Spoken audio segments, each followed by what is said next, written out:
India-Pakistan tensions spiral after Pahalgam attack. Steps each side has taken so far in a swift and uncompromising response to the brutal terror attack in Pahalgam that left 26 people dead, majority of them Hindus. The Modi government launched a series of sharp retaliatory actions against Pakistan.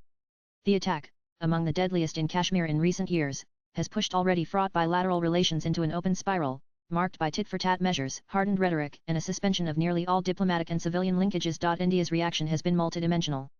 From expelling military diplomats and reviewing the Indus Waters Treaty to suspending visa services for Pakistani nationals, the Modi government has made it clear that business as usual is no longer an option. Officials described the response as calibrated but firm, designed to impose political, strategic, and symbolic costs on Islamabad. The message: India will no longer absorb cross-border terrorism with mere condemnation or appeals for peace. Islamabad, in turn, has responded with a set of countermeasures, some of which directly mirror New Delhi's, such as capping diplomatic strength and evicting Indian military advisors, while others, like the closure of the Wagah border crossing and suspension of airspace access, indicate a willingness to escalate.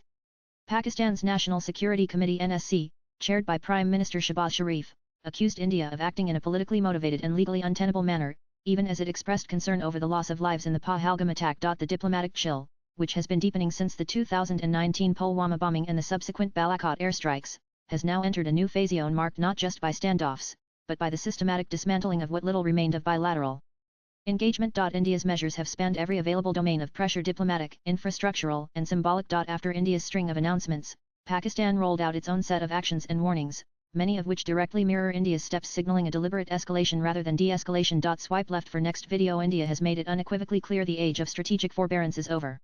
From halting visa access to cutting off water diplomacy, the Modi government is demonstrating that acts of terror will no longer be met with restraint or ritual condemnation. Instead, New Delhi is mounting a sustained and comprehensive offensive politically, diplomatically, and symbolically aimed at imposing costs on Pakistan's state apparatus and its support structures for cross-border militancy. This is no longer a reactive policy, it is a realignment. Pakistan's retaliatory posturing, far from deterrent, has only served to validate India's position that talks and terror cannot coexist. As backchannels fall silent and escalation becomes the new normal, the region is staring at a hard freeze. But for India, the message to both Islamabad and the international community is clear: security, not symbolism, will define the new terms of engagement. Latest blogs.